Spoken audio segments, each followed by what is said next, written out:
سعد إلى منتهى جمال الوجود بذكر الإله وتصفو الحياة بنور هدى جمال الوجود بذكر الإله وتصفو الحياة بنور هدى وتطرب نفس له طاعة ويبلغ سعد إلى منتهى.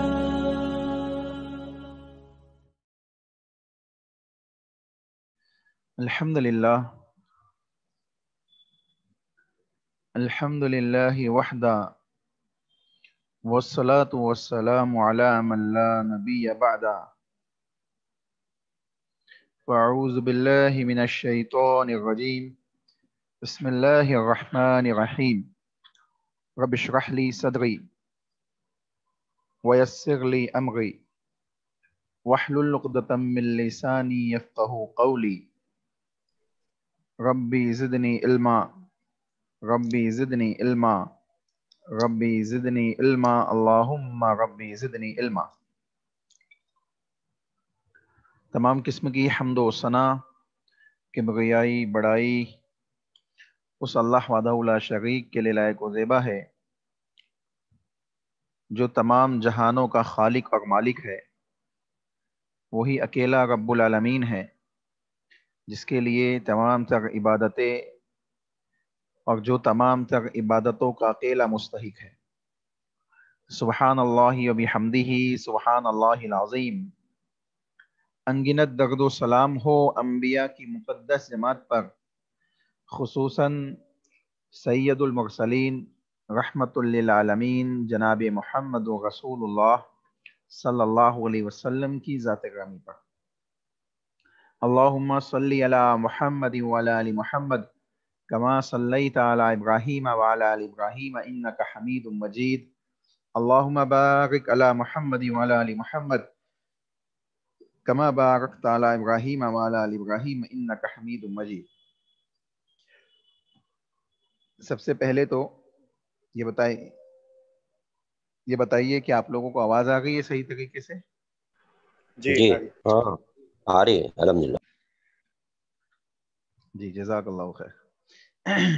دیکھیے ہم جو کتاب پڑھ رہے ہیں اس کا نام ہے اصول ثلاثہ، اسلام کے اہم اصول، تین اہم اصول ہے نا.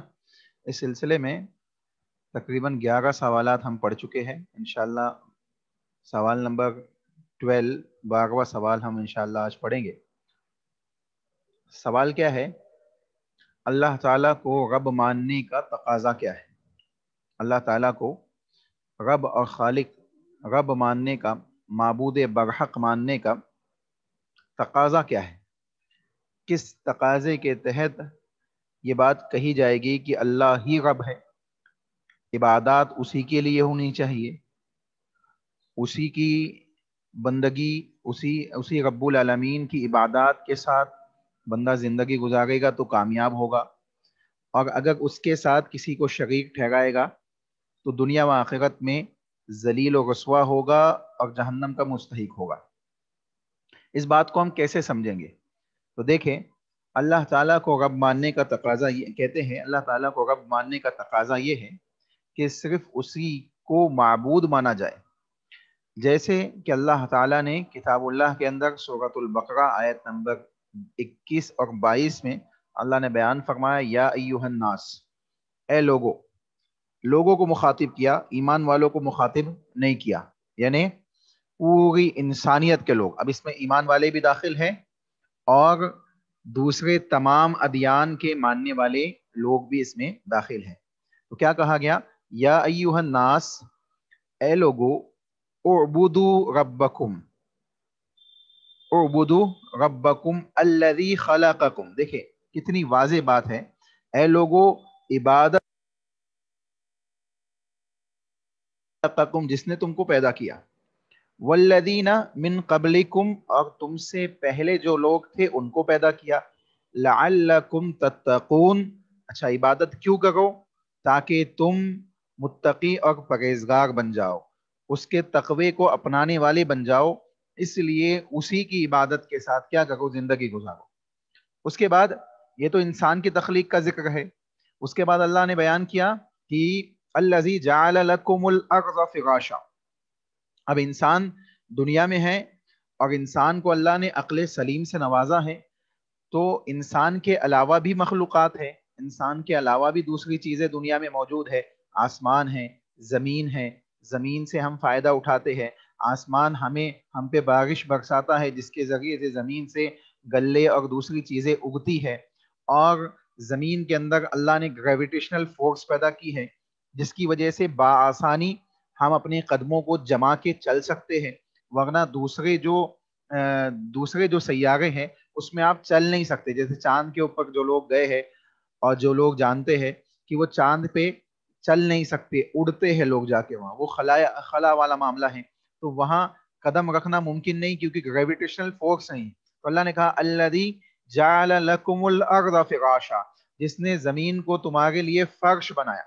فرش، فراش اصل میں ایسی چیز کو کہتے ہیں جو چپکی بھی ہو، جو بچھاتے ہیں نا آپ، جیسے زمین سے چپکا کے جو چٹائی بچھائی جاتی ہے یا قالین بچھائی جاتی ہے یا دری بچھائی جاتی ہے، ایسی تمام چیزیں جس کو انسان زمین سے، بسترا انسان زمین پہ بعض دفعہ لگاتا ہے، تو یہ تمام چیزیں کیا ہے، فراش ہے، ایسی چیز ہے جو فراشہ ہے۔ تو زمین کے سلسلے میں اللہ نے وہی چیز بیان کی کہ ہم نے زمین کو بچھونا بنا دیا، ہم نے فرش بنا دیا، اس کو بچھا دیا تمہارے لیے، یعنی چلنے کے لائق بنا دیا کہ تم اس میں چلتے پھرتے ہو اور بآسانی اس سے کیا کرتے ہو، فائدہ اٹھاتے ہو۔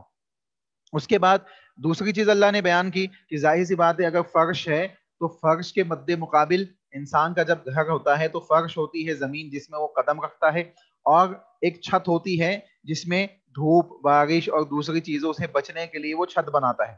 تو اللہ نے کہا وَالسَّمَاءَ بِنَاءً، اور ہم نے آسمان کو چھت بنا دیا، ہم نے آسمان کو تمہارے لیے کیا کیا، چھت بنا دیا۔ دیکھیں زمین کو فرش بنا دیا اور آسمان کو تمہارے لیے چھت بنا دیا۔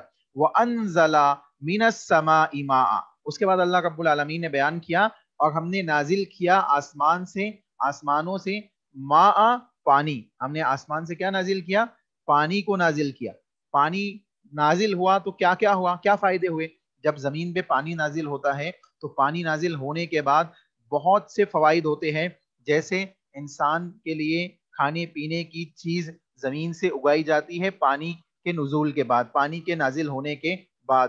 ٹھیک اسی طریقے سے کھیتی باڑی اور دوسرے تمام چیزوں کے لیے، انسان کی زندگی کی گزر بسر کے لیے پانی اشد ضروری ہے۔ آپ دیکھیں ایک انسان بھوکا تو رہ سکتا ہے لیکن پیاسا رہنا اس کے لیے ممکن نہیں ہوتا، اس لیے پانی بڑا اہم ہے۔ اور اگر زمین کا بھی آپ معائنہ کریں تو اللہ رب العالمین نے 70% یا 75% کے آس پاس پانی رکھا ہے زمین میں۔ تو اللہ نے کہا کہ وَالسَّمَاءَ بِنَاءً، ہم نے آسمان کو کیا کیا، چھت بنا دیا، اور وَأَنزَلَ مِنَ السَّمَاءِ مَاءً، اور ہم نے آسمانوں سے پانی برسایا، تمہارے لیے کیا کیا، پانی برسایا۔ جب پانی برسا تو کیا ہوا، پانی برسنے سے یہ فائدہ ہوا کہ ندی، نالے یا اس قسم سے دوسری جو چیزیں ہیں، نہر ہے جس سے لوگ اور چوپائے اور دوسری مخلوقات فائدہ اٹھاتی ہے، وہ پانی سے لبالب ہو گئی، اور اسی طریقے سے کھیتی باڑی اور دوسری تمام چیزوں میں پانی استعمال کیا جانے لگا کیونکہ پانی کے اندر زندگی موجود ہے۔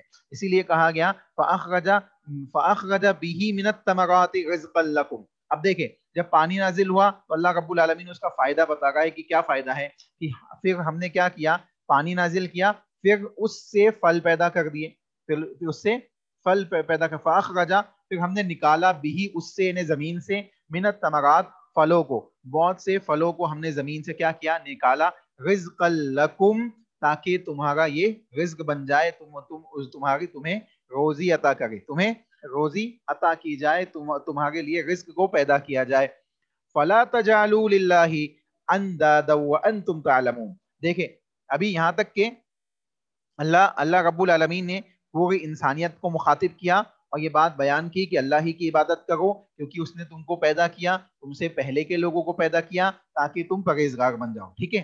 اس کے بعد اللہ نے مثال اور اپنی مخلوقات کی کوالٹیز صفات کو بیان کیا تاکہ انسان توحید کو سمجھے. اللہ نے کہا کہ زمین کو ہم نے فرش بنایا, آسمان کو ہم نے چھت بنایا, اور پھر اس سے ہم نے پانی کو نازل کیا تاکہ زمین سے ثمرات یعنی پھل وغیرہ نکلے تاکہ تم کھاؤ پیو.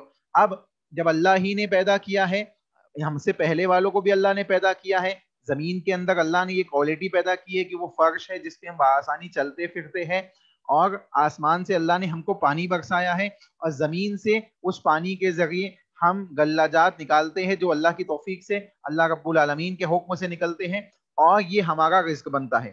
جب یہ تمام معاملات کا اکیلا خالق اور مالک اللہ رب العالمین ہی ہے, تو اللہ رب العالمین آخری چیز کا حکم دے رہا ہے, فَلَا تَجْعَلُوا لِلَّهِ أَنْدَادًا وَأَنْتُمْ تَعْلَمُونَ. اللہ نے کہا خبردار باوجود جاننے کے کسی کو اللہ کا شریک نہ ٹھہراؤ, یعنی جانتے بوجھتے ہوئے کہ تم جانتے ہو کہ اللہ ہی خالق ہے, اللہ ہی مالک ہے, اللہ رب العالمین ہی نے ان تمام چیزوں کو پیدا کیا ہے, اللہ ہی مجھے رزق دینے والا ہے, یہ سب چیزیں تم جانتے ہو, تو کیا کرو, اس اللہ کے ساتھ جانتے بوجھتے ہوئے کسی معبود باطل کو شریک مت ٹھہراؤ, اس کے شریک نہ ٹھہراؤ. اب دیکھیں اس آیت کریمہ سے یہ بات واضح طور پہ معلوم پڑتی ہے کہ جو خالق ہے, جو حقیقی رب العالمین ہے, ہمیں اور آپ کو رزق دینے والا ہے, ہمارے اور آپ کی تخلیق کرنے والا ہے, اور دنیا کے اندر موجود دوسری تمام چیزوں کی تخلیق کرنے والا, اور وہ تمام چیزوں کا خالق اور مالک ہے. تو ظاہر سی بات ہے جب خالق وہ ہے, رازق وہ ہے, اور وہی مالک ہے, تو عبادت کس کی ہونی چاہیے؟ اسی کی ہونی چاہیے, عبادت اسی کی ہونی چاہیے. تو اسی لیے بیان کیا گیا کہ اللہ کو رب ماننے کا تقاضا یہ ہے کہ اسی کی عبادت کی جائے, اسی کی عبادت کے ساتھ زندگی گزاری جائے, کیونکہ اسی نے ہم کو پیدا کیا ہے. اب دیکھیں اسلام اور دیگر جو مذاہب ہے ان میں ایک بنیادی فرق ہے. اسلام ہمیں یہ تعلیم دیتا ہے کہ جس نے پیدا کیا ہے, جس نے تمام مخلوقات کو وجود بخشا ہے, جو تمام مخلوقات کا خالق ہے, اس کی عبادت کی جائے. اور دوسرے مذاہب کیا تعلیم دیتے ہیں؟ جو مخلوقات فائدہ پہنچاتی ہے اس کی عبادت کی جائے. مثال کے طور پہ گائے دودھ دے کے فائدہ پہنچاتی ہے لوگوں کو, تو لوگوں نے گائے کو معبود بنا لیا. اسی طریقے سے آسمان کو بعض لوگوں نے معبود بنایا, بعض لوگوں نے سورج کو معبود بنایا کہ سورج روشن کرتا ہے تو وہ معبود ہے. تو بعض لوگوں نے چاند کو اپنے دوسرے چاند کو معبود سمجھا. تو یہ تمام چیزیں, بعض لوگوں نے ستاروں کو معبود سمجھا. تو یہ تمام چیزیں کیا ہے؟ مخلوق ہے. تو ہم مخلوق کی عبادت نہیں کرتے. ہم کو تعلیم اسلام کیا دے رہا ہے کہ تمہیں مخلوق کی نہیں بلکہ ان تمام مخلوقات کو پیدا کرنے والے خالق حقیقی اللہ رب العالمین ہی کی عبادت کرنا ہے. اس لیے اللہ نے کہا فَلَا تَجْعَلُوا لِلَّهِ أَنْدَادًا وَأَنْتُمْ تَعْلَمُونَ, کہ تم جانتے بوجھتے ہوئے اللہ رب العالمین کے ساتھ کسی کو شریک نہ ٹھہراؤ. ٹھیک ہے, تو معلوم کیا پڑا کہ جو خالق ہے عبادت کا مستحق بھی وہی ہے. بات سمجھ میں آئی؟ جی جی ماشاءاللہ. تو کیا پتہ چلا؟ کیا اگر کوئی پوچھے آپ سے کہ اللہ رب العالمین کو اللہ کو رب ماننے کا تقاضا کیا ہے, تو ہم کیسے اس کو سمجھا سکتے ہیں مختصر انداز میں؟ کوئی بتا سکتا ہے مجھے؟ جی, جو آپ کو سمجھ میں آیا ہو, اتنی دیر میں جو بات سمجھ میں آئی ہو وہ آپ بتا سکتے ہیں اپنے الفاظ میں, کوئی مسئلہ نہیں. آپ کو وہ ریپیٹ نہیں کرنا جو میں نے جتنی باتیں کہی ہے, آپ اپنے الفاظ میں وہ بات ڈیفائن کر سکتے ہیں. جلدی سے بتائیے. لیکن جی, اللہ تعالیٰ کو رب ماننے کا تقاضا یہ ہے کہ ہم اسی کی عبادت کریں جی جس اللہ تعالیٰ نے ہر کسی کو پیدا کیا ہے. یہ مخلوق ہے ہر چیز, جی یہ عبادت کے لائق نہیں ہو سکتی ہیں. اللہ تعالیٰ ہی صرف عبادت کے لائق ہو سکتا ہے. جی, باقی جتنی چیزیں ہیں سب کو اللہ تعالیٰ نے پیدا کیا ہے, اس لیے ہم ان کی عبادت نہ کریں. جی, وہ خالق ہے اس لیے ہم اسی کی عبادت کرتے ہیں. ٹھیک ہے, خالق ہے, خالق ہی عبادت کا مستحق ہے. ٹھیک ہے, ماشاءاللہ, جزاک اللہ خیر. دیکھیے بات سمجھ میں آ گئی, مطلب آگے چلے. دیکھیے اس کے بعد کہہ رہے ہیں اب عبادت کا مستحق اللہ ہی ہے. تو اب ہم کو سمجھنا ہے کہ عبادت کون کون سی چیزیں ہیں. جب عبادت ہم سمجھ جائیں گے تو ہم شرکیہ اعمال سے بچنے میں ہمارے لیے کیا ہوگا؟ آسان ہوگا. اور ان عبادات کو جو حقیقت میں عبادت ہے اس کو اللہ ہی کے لیے ہمیں کرنا ہے, یہ ہمارے لیے آسان ہو جائے گا. دیکھیں سب سے پہلی چیز عبادت کسے کہتے ہیں اس کو سمجھ لیں تو عبادت کی انواع اور اقسام سمجھنے میں ہمیں کیا ہوگی, آسانی ہوگی.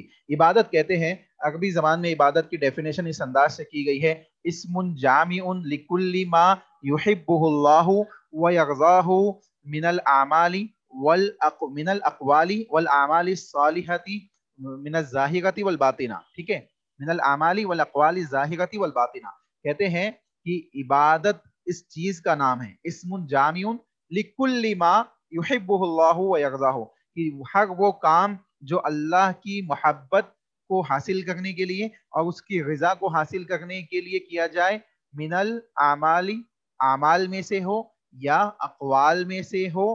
ٹھیک ہے, اعمال میں سے ہو یا اقوال میں سے ہو, ظاہری ہو یا باطنی ہو, یہ تمام کے تمام کام عبادت کہلاتے ہیں جو صرف اور صرف اللہ کی خوشنودی کے لیے کیے جائے.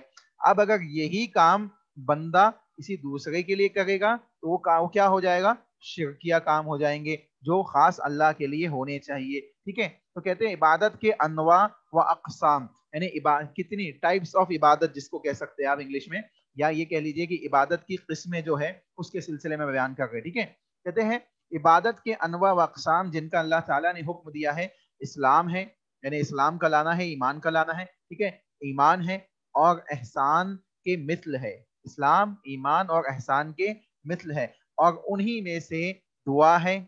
ٹھیک ہے, خوف ہے, امید ہے, توکل ہے, رغبت ہے, رحبت ہے, خشوع اور خضوع ہے, انابت ہے, استعانت ہے اور استعاذہ ہے, ذبح اور نذر ہے, اور یہ تمام چیزیں کہتے ہیں وغیرہ بھی عبادت ہے جن کا اللہ نے حکم دیا ہے. اب دیکھیں اس کو ہم کیسے سمجھیں گے, اسلام اور ایمان یہ دو مختلف چیزیں نہیں ہیں, یہ ایک ہی چیز ہے, لیکن بعض دفعہ اس میں تھوڑا سا ڈفرینس ہوتا ہے. مثلا ہر کلمہ پڑھنے والا مسلمان ہے, ہر کلمہ پڑھنے والا مسلمان ہے, ہر وہ شخص مسلمان ہے. اللہ کے نبی صلی اللہ علیہ وسلم کی حدیث ہے, اللہ کے نبی صلی اللہ علیہ وسلم نے ارشاد فرمایا, من اکل ذبیحتنا واستقبل قبلتنا فذلک المسلم الذی ذمت اللہ و ذمت رسولی. اللہ کے نبی صلی اللہ علیہ وسلم نے ارشاد فرمایا کہ جو ہمارا ذبیحہ کھائے, یعنی بسم اللہ اللہ اکبر کہہ کے کسی جانور کو ذبح کریں اور اس کو وہ کھاتا ہے, تو یہ ہمارا ذبیحہ کھانا ہوا. ٹھیک ہے, من اکل ذبیحتنا واستقبل قبلتنا, اور ہمارے قبلے کا استقبال کریں, یعنی قبلہ رخ ہو کے اپنی عبادات کو بجا لائیں, تو وہ شخص کیا ہے, فذالک المسلم. اللہ کے نبی نے کہا وہ مسلمان ہے, ذمت اللہ و ذمت رسولی, اس کے مسلمان ہونے کا ذمہ اللہ اس کے رسول لے گئے. ٹھیک ہے, اب دیکھیں یہاں مسلمان کی بات ہے, تو ہر وہ شخص جو قبلے کا استقبال کرتا ہے یا بسم اللہ اللہ اکبر کہہ کے ذبیحہ کھاتا ہے یا کلمہ توحید لا الہ الا اللہ محمد رسول اللہ کی گواہی دیتا ہے, وہ مسلمان کہلائے گا.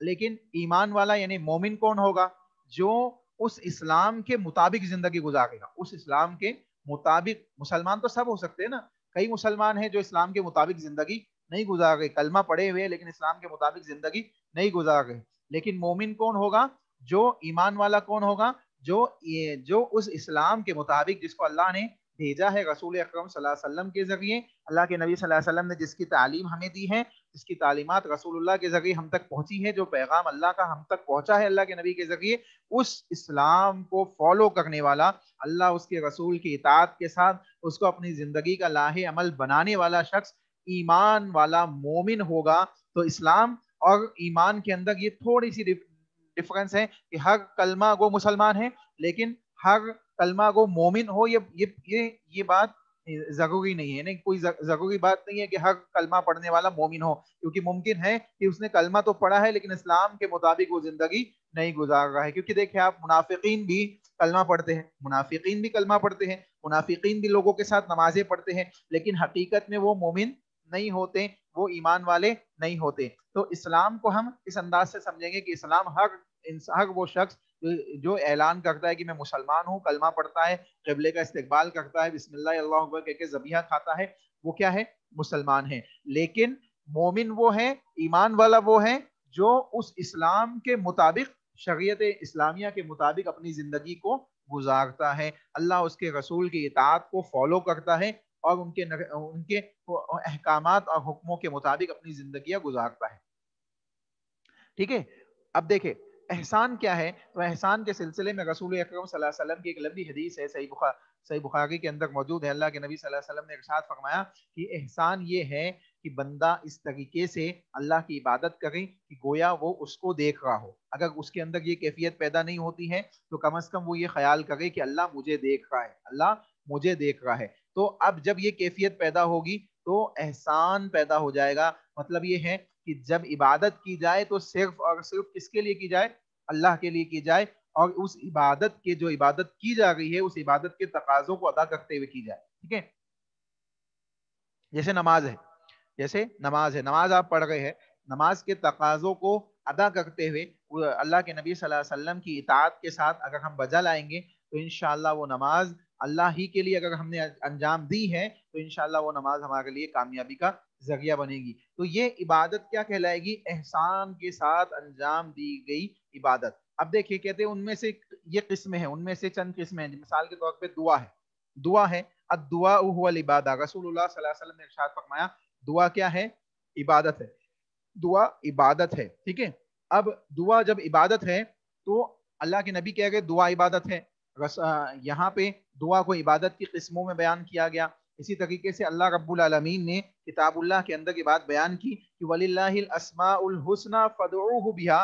اللہ کے بہترین اسماء ہیں, بہترین نام ہیں, ان ناموں کے ذریعے اس سے دعا مانگو, اس کو پکارو. فَادْعُوهُ یعنی دعا مانگو بھی ہوتا ہے, اس کو پکارو بھی ہوتا ہے. تو اس کو پکارو یا اس سے دعا مانگو. تو پتہ کیا چل رہا ہے کہ اللہ کی عبادت, دعا ایک عبادت ہے. اب دیکھیں دعا عبادت ہے تو دعا اللہ سے کی جائے گی, اللہ ہی سے کی جائے گی. اگر یہی دعا بندہ کسی دوسرے سے مانگے, مثال کے طور پہ زندہ انسان سے مانگے کہ میں آپ سے دعا کرتا ہوں کہ آپ مجھے اولاد دے دے, میں آپ سے دعا کرتا ہوں کہ آپ مجھے رزق عطا کر دے, یا کسی مردہ سے مانگے جو زمین کے نیچے دفن ہے کہ میں فلاں بزرگ کے آستانے پہ جا کے دعا کرتا ہوں کہ وہ مجھے اولاد دے دے یا رزق عطا فرما دے یا فلاں چیز عطا کر دے. تو بتائیے کہ یہ شرکیہ عمل ہے یا نہیں, اللہ کے ساتھ اس کو پارٹنر بنانا ہے یا نہیں ہے, جلدی سے بتائیے. جی ہے.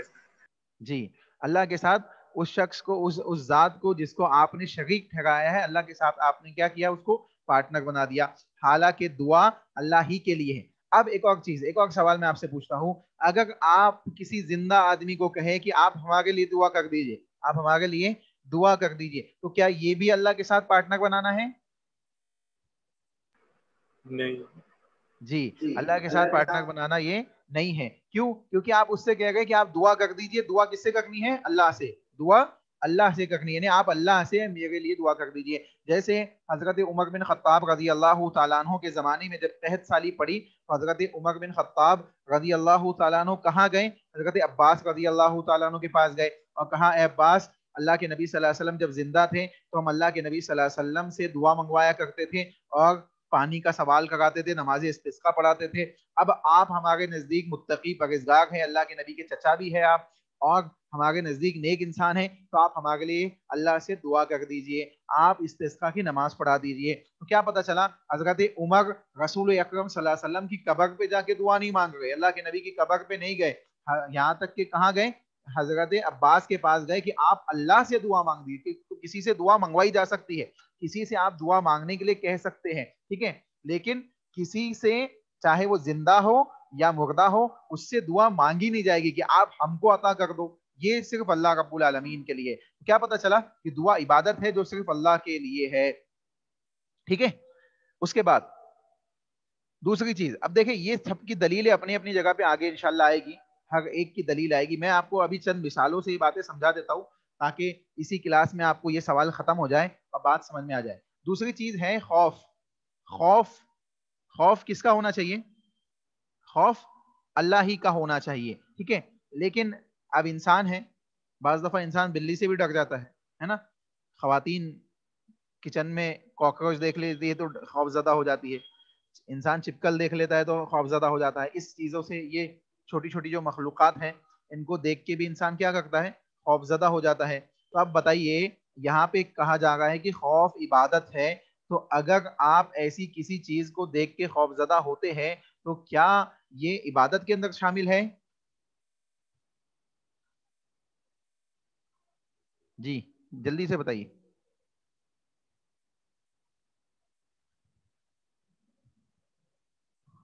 جی نہیں. جی کیوں؟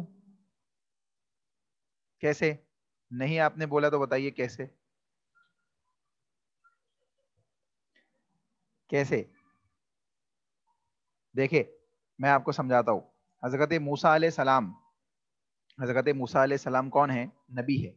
نبی ہونے کے باوجود جب ان کے سامنے جادوگروں نے رسی پھینکی تو وہ سانپ دکھنے لگے، اور جب سانپ دکھنے لگے تو ان کے دل میں خوف پیدا ہوا. اللہ نے کہا لا تخف، آپ خوف مت کیجیے، آپ خوف مت کیجیے.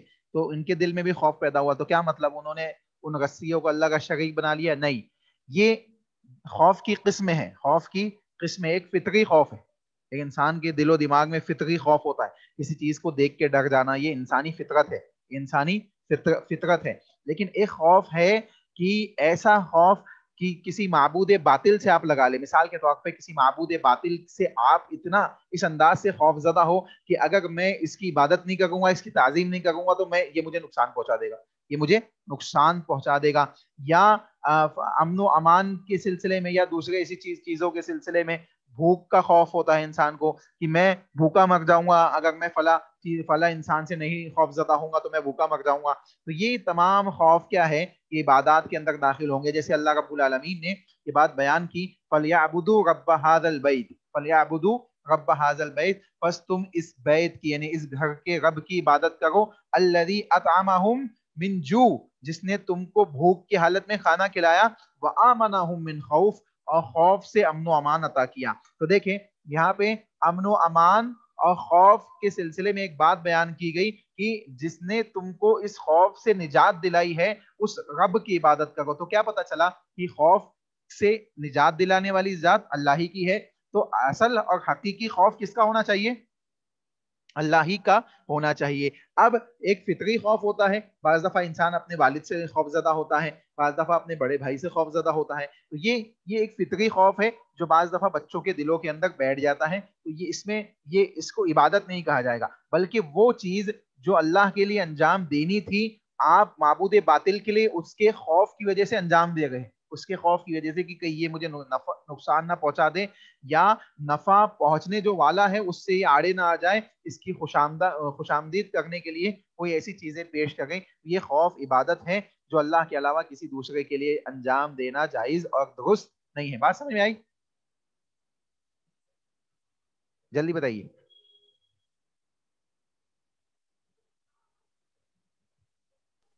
آ گئی جی نہیں سمجھیے، ایک بار پھر سے بتا دیجیے. اچھا دیکھیے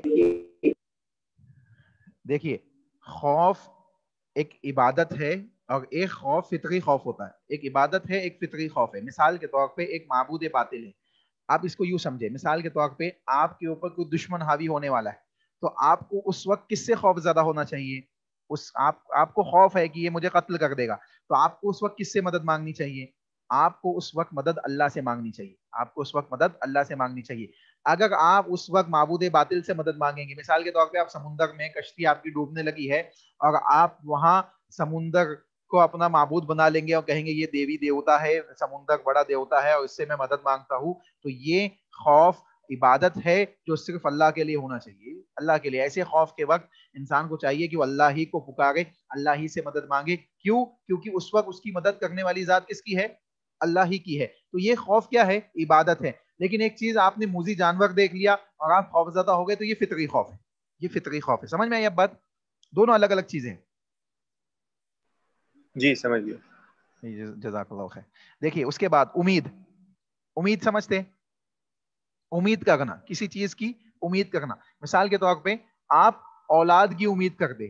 اگر کسی کو اولاد نہیں ہوتی ہے تو وہ اولاد کی امید کرتا ہے، تو وہ امید کس سے ہونی چاہیے؟ وہ امید اللہ ہی سے ہونی چاہیے. ٹھیک ہے. ایک امید یہ ہے جو اللہ ہی کے ساتھ خاص ہے، اس کو کسی دوسرے سے انسان نہیں کر سکتا. ٹھیک ہے. اسی طریقے سے جاب ہے، بعض لوگ جاب لیس ہوتے ہیں، جاب نہیں ہوتا ان کے پاس، تو جاب کی امید کرنے کے لیے بندہ کس کی طرف رجوع کرے گا؟ اللہ کی طرف، ہے نا. یا اس قسم کی جتنی بھی امیدیں ہیں صرف اور صرف اللہ سے کی جائے گی. لیکن بعض امید ایسی ہوتی ہے جو انسان اپنے ماں باپ سے بھی کرتا ہے. مثال کے طور پہ ایک بچے کو سائیکل چاہیے، ایک سائیکل چاہیے، تو وہ اپنے ماں باپ سے اس بات کی امید رکھتا ہے کہ وہ اس کو دلا دیں گے. لیکن وہاں بھی اللہ کے نبی صلی اللہ علیہ وسلم کہہ گئے کہ اگر تم کو جوتے کی لیس، تسمہ جسے کہتے ہیں، تسمہ لیس کو کہتے ہیں، جوتے کی لیس ہوتی ہے نا، وہ لیس کو اللہ کے نبی کہہ گئے کہ اگر تمہیں جوتے کی لیس بھی مانگنا ہو تو اللہ رب العالمین سے مانگو، اللہ رب العالمین سے مانگو. اس کا مطلب ہے کہ جوتے کی لیس کے سلسلے میں بھی امید لگانا ہو تو اللہ سے لگاؤ، ہے نا. تو یہ توحید کا اعلیٰ تقاضا ہے. لیکن ایک بچہ اگر اپنے والدین سے کچھ مانگ لیتا ہے تو اس میں حرج نہیں ہے. کیوں نہیں ہے؟ کیونکہ ان کو وہ چیز عطا کرنے کی صلاحیت کس نے دی ہے؟ اللہ نے عطا کی ہے. تو اب اللہ کی توفیق سے وہ دیں گے. لیکن اگر بچہ ڈائریکٹلی، بچے کو تعلیم اگر آپ نے یہ دی ہے کہ ڈائریکٹلی اللہ سے مانگو، اللہ میرے دل میں ڈالے گا میں تجھے عطا کر دوں گا، اللہ میرے دل میں ڈالے گا میں تجھے عطا کر دوں گا، یہ توحید کا اعلیٰ تقاضا ہے. لیکن اب وہاں شرکی عمل کیوں نہیں ہوگا اس کو بھی سمجھ لے. 4 چیزیں ہیں. ایک، جس سے آپ مانگ رہے ہیں وہ چیز دینے کی صلاحیت رکھتا ہے. مثال کے طور پہ باپ سے آپ سائیکل مانگ رہے تو سائیکل دینے کی طاقت رکھتا ہے کہ پیسے سے خرید کے سائیکل دلا دے آپ کو، ٹھیک ہے. دوسری چیز، وہ موجود ہے، زندہ ہے، مردہ نہیں ہے، ٹھیک ہے، موجود بھی ہے، حاضر ہے. تیسری چیز حاضر ہے، اور اس چیز کو وہ دے تو رہا ہے، لیکن ہمارا اصل عقیدہ یہ ہے کہ اصل دینے والی ذات اللہ کی ہے، یہ ذریعہ ہے، یہ ذریعہ ہے. تو ان 4 چیزوں کے ذریعے سے آپ کسی سے کوئی چیز مانگ سکتے ہیں، اس شرط کے ساتھ کہ وہ اس چیز کو دینے کی صلاحیت رکھتا ہو. اگر اس چیز کو دینے کی صلاحیت نہیں رکھتا، مثال کے طور پہ آپ باپ سے کہیں، اپنے والد محترم سے کہیں کہ آپ آسمان سے بارش برسا دیجیے، تو یہ کیا ہو جائے گا؟ یہ شرک ہو جائے گا. کیوں؟ کیونکہ اس چیز کی صلاحیت ان کے پاس نہیں ہے. وہ صرف اللہ رب العالمین ہی کی ذات ہے جو بارش برسا سکتی ہے. آپ زمین سے غلہ اگوا دیجیے، آپ حکم کیجیے زمین کو غلہ اگا دے، تو یہ صرف اللہ رب العالمین کی ذات ہے. ہاں، تو ایسی کسی چیز کی امید جو صرف اللہ سے ہونی چاہیے کسی دوسرے سے بندہ لگاتا ہے تو یہ کیا ہوگا؟ شرکی عمل ہوگا. لیکن اگر کوئی ایسے، مثال کے طور پہ آپ پانی منگاتے بچے سے، اپنے گھر میں آپ بیٹھے ہیں، آپ نے اپنے بچے سے پانی منگایا، ٹھیک ہے، تو آپ نے کیا کیا؟ مدد طلب کی. ہم کہتے ہیں غیر اللہ کی مدد نہیں لینا ہے، اللہ کے علاوہ کسی دوسرے سے مانگنا نہیں ہے، مدد نہیں طلب کرنا ہے، اللہ ہی سے مدد مانگو، اللہ ہی سے سوال کرو، اللہ ہی سے دعا کرو. تو لوگ کہتے ہیں کہ پھر پانی کیوں منگاتے ہو؟ اپنے والدہ سے گھر پہ کھانا کیوں مانگتے ہو؟ مت مانگا کرو، اللہ سے مانگو. تو ہم یہ کہیں گے کہ بھائی اللہ رب العالمین نے ان کو ہمارے لیے ذریعہ بنایا ہے، اور یہ 4 چیزوں کے ساتھ ہم مانگتے ہیں کہ وہ زندہ ہے نا، مردہ نہیں ہے، زندہ ہے، حاضر ہے، غائب نہیں ہے، یعنی ہمارے سامنے موجود ہے، ہم ان سے مانگ سکتے ہیں. اسی طریقے سے وہ چیز دینے کی صلاحیت رکھتے ہیں. کوئی بچے سے آپ پانی منگائے تو پانی لا کے دینے کی آپ کو صلاحیت رکھتا ہے. اور چوتھی چیز، ہمارا عقیدہ یہ ہے کہ اصل دینے والی ذات اللہ ہی کی ہے، یہ صرف ذریعہ ہے. تو ان 4 باتوں کے ساتھ آپ کسی سے کوئی چیز مانگ سکتے ہیں اگر وہ اس کو دینے کی صلاحیت رکھتا ہے. اگر وہ صلاحیت نہیں رکھتا، وہ چیز اللہ رب العالمین ہی کے ذمے ہے، تو وہ اس سے مانگنے کی اجازت نہیں ہے، وہ شرکی عمل میں داخل ہوگا. بات سمجھ میں آئی؟ جلدی جلدی جواب دیجیے، ٹائم بہت کم باقی جی ہے. جی جی ہاں ٹھیک ماشاء جی اللہ. ہاں. دیکھیے اس کے بعد ہے توکل. توکل یعنی اللہ کی ذات پہ یقین کرنا، بھروسہ رکھنا، اللہ رب العالمین کے اوپر یقین کے ساتھ زندگی گزارنا. دیکھیے اس کے بعد کئی چیزیں ہیں، رحمت ہے، اللہ رب خشوع ہے، اللہ کے لیے خشوع خضوع کے ساتھ، خشیت الہی ہے، اللہ کا خوف ہے، انابت ہے، استعانت ہے، استعاذہ ہے، اللہ کی پناہ، اللہ کی مدد، اللہ رب العالمین کی اسی طریقے سے ذبح ہے، نذر ہے. یہ تمام چیزیں عبادت ہے. انشاءاللہ نیچے اس کی سب کی دلیل آئے گی. میں توکل آپ کو سمجھا دیتا ہوں کیونکہ کلاس ختم ہونے والی ہے، ٹھیک ہے. توکل کیا ہے؟ توکل یہ ہے کہ اللہ کے نبی صلی اللہ علیہ وسلم نے ارشاد فرمایا کہ تم توکل کیسے کرو. اللہ کے نبی نے کہا کہ تم توکل ایسے کرو جیسے پرندے اللہ پہ توکل کرتے ہیں، جیسے پرندے اللہ پہ توکل کرتے ہیں. پرندے کیسے توکل کرتے ہیں؟ اللہ کے نبی صلی اللہ علیہ وسلم نے ارشاد فرمایا کہ پرندے ایسے توکل کرتے ہیں کہ تغدو خماسا وتروح بطانا، کہ وہ صبح سویرے جب نکلتے ہیں تو خالی پیٹ نکلتے ہیں، صبح سویرے جب نکلتے ہیں تو خالی پیٹ نکلتے ہیں، اور جب شام میں لوٹ کے اپنے گھونسلے میں داخل ہوتے ہیں تو ان کا پیٹ بھر چکا ہوتا ہے، ان کو رزق مل چکا ہوتا ہے، یہاں تک کہ اپنے گھونسلے میں بسنے والے بچوں کے لیے اپنی چوچ اور پنجوں میں پھنسا کے ان کے لیے بھی رزق لے آتے ہیں، اور اگلے دن کے لیے جمع نہیں کرتے، اگلے دن کے لیے جمع نہیں کرتے. یعنی اس درجے کا اعلیٰ توکل ہے کہ یقین ہے کہ جس رب نے آج عطا کیا ہے وہ کل بھی عطا کر دے گا، وہ کل بھی عطا کر دے گا. تو یہ اعلیٰ قسم ہے توکل کی، جس کی مثال رسول اللہ صلی اللہ علیہ وسلم نے دی. اور اس کے اندر کئی چیزیں ہیں. دیکھیں ایک چیز یہ کہ پرندے اپنے گھونسلے میں بیٹھے نہیں رہتے کہ اللہ دے دے گا ہمیں، یہ توکل نہیں ہے کہ آپ گھر میں بیٹھے رہو اور کہو کہ اللہ دے دے گا، اللہ بھی مجھے یقین ہے. یہ اللہ رب العالمین چاہے تو بنا کسی سبب اور بنا کسی چیز کے آپ کو عطا کر دے. جیسے حضرت مریم علیہ السلام کو بے موسمی پھل عطا کیے, حضرت زکریا داخل ہوئے تو کہا یہ بے موسمی پھل کیسے آ گئے یہاں پہ, یہاں تو میرے علاوہ کوئی نہیں آتا ہے, کہا اللہ رب العالمین نے عطا کیے. حضرت یونس علیہ السلام کو مچھلی کے پیٹ میں رزق عطا کیا. اسی طریقے سے ہر پیدا ہونے والے بچے کا رزق اس کی ماں کے پیٹ میں 9 مہینے تک اللہ رب العالمین عطا کرتا ہے بنا کسی سبب کے. کوئی پکا کے دینے والا نہیں ہے, کوئی دوسرا مددگار نہیں ہے, صرف اللہ رب العالمین اس کا ذریعہ ہے. لیکن اللہ رب العالمین کا طریقہ اور سنت یہ ہے, اللہ یہ چاہتا ہے کہ بندہ محنت بھی کرے, اسباب کو اپنائے اور مجھ پہ یقین اور توکل کرے. مثال کے طور پہ گھر پہ بیٹھے بیٹھے توکل نہ کرے, بلکہ گھر سے نکل کے محنت کرے, جا کے کمانے کی کوشش کرے, اور پھر یقین کرے کہ میں نکلا ہوں تو مجھے رزق اللہ عطا کرے گا. یہ ہے توکل. کیونکہ پرندے گھر سے نکلے ہیں, اپنے گھونسلے میں بیٹھے نہیں ہیں, اور نکلنے کے بعد رزق کو تلاش کیا ہے تو اللہ نے ان کو رزق عطا کیا ہے.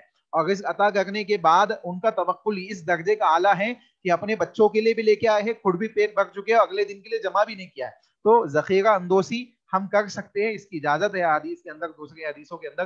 لیکن پتہ کیا چل رہا ہے کہ توکل کا اعلیٰ معاملہ یہ ہے کہ اللہ رب العالمین کے اوپر ایمان رکھے, اسباب کو اپناتے ہوئے بندہ یہ یقین رکھے کہ میں نے اسباب اپنائے ہیں, اب ذرائع اللہ رب العالمین پیدا فرمائے گا. چنانچہ یہ تمام قسمیں اللہ کی عبادت کی ہے. اللہ کے علاوہ کسی دوسرے سے ایسی ان عبادات کے اندر شریک کرنا, ان عبادات کو جوڑنا یہ جائز اور درست نہیں ہے. مثال کے طور پہ توکل ہے, اب بندہ اللہ ہی کی ذات پہ جب توکل اور یقین رکھا ہے, اب دیکھو اس کو یوں بھی سمجھ سکتے ہیں آپ, جیسے اللہ کے نبی صلی اللہ علیہ وسلم نے کچھ دعائیں سکھائی کہ اگر آپ صبح پڑھیں گے تو شام تک اس کی حفاظت ہوگی, شام میں پڑھیں گے تو صبح تک حفاظت ہوگی. بندہ جب ان دعاؤں کو پڑھ لیتا ہے تو اب پڑھنے کے بعد, پڑھنا اسباب ہے, آپ نے پڑھ کے اسباب اپنا لیا, ذریعہ بنا لیا ان دعاؤں کو. اب پڑھنے کے بعد یقین یہ ہے کہ میں نے دعا پڑھ لی ہے, رسول اللہ صلی اللہ علیہ وسلم نے بیان کیا ہے, میرا یقین ہے کہ ان دعاؤں کو پڑھنے کے ساتھ اللہ رب العالمین پہ یقین ہے کہ اللہ میری حفاظت فرمائے گا, مجھے محفوظ کر لے گا.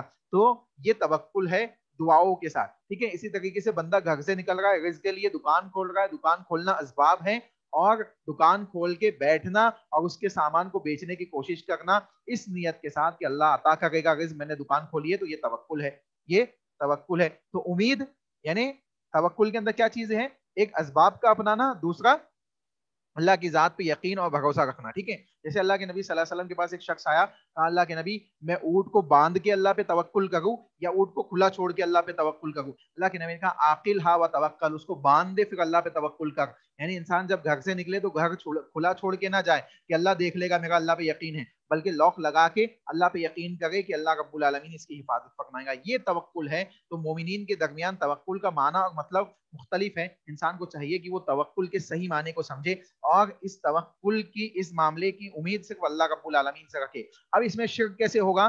شرک ایسے ہوگا, مثال کے طور پہ آپ نے اپنے گھر میں لاک لگایا اور لاک لگانے کے بعد آپ کسی معبود باطل سے کہے کہ تو میرے گھر کی حفاظت کر لینا. جیسے مشرکین مکہ سفر میں نکلتے, ستو لے کے نکلتے, جب رات ہوتی تو ستو کو معبود بناتے, اپنے سگانے رکھتے اور سگانے رکھ کے اس ستو کے معبود سے کہتے کہ رات بھر میری حفاظت کرنا, تو میرا معبود ہے. یہ آپ دیکھیں توکل کس کے اوپر ہے؟ اس معبود باطل کے اوپر. اور صبح ہوتی بھوک لگتی تو اسی ستو کو پانی میں گھول کے کھا لیتے. یہ توکل ہے. یہ اللہ رب العالمین کی ذات کے اوپر بندے کا توکل اس انداز سے ہے کہ اسی کے ساتھ وہ توکل خاص ہے. اب جب یہ یقین معبود باطل پہ جائے گا تو اس کے اندر شرکیہ اعمال داخل ہو گئے, کیونکہ یہ عبادت ہے. بات سمجھ میں آئی؟ جی ماشاءاللہ. کوئی سوال ہو تو پوچھ لیجئے, 1 منٹ سے کم ٹائم باقی ہے. اگر سوال. السلام علیکم سر. جی وعلیکم السلام. جی جو پیروں میں اکثر عورتیں بھی کالی ڈوری باندھ لیتے, بولتے اسے نظر نہیں ہوتی, اور یہ 22 رجب کے کنڈے چڑھے, تو اس کے بارے میں کیسے ایکسپلین کرنا؟ دیکھیے کلاس ختم ہونے والی ہے, اتنا مطلب ٹائم تو ہے نہیں.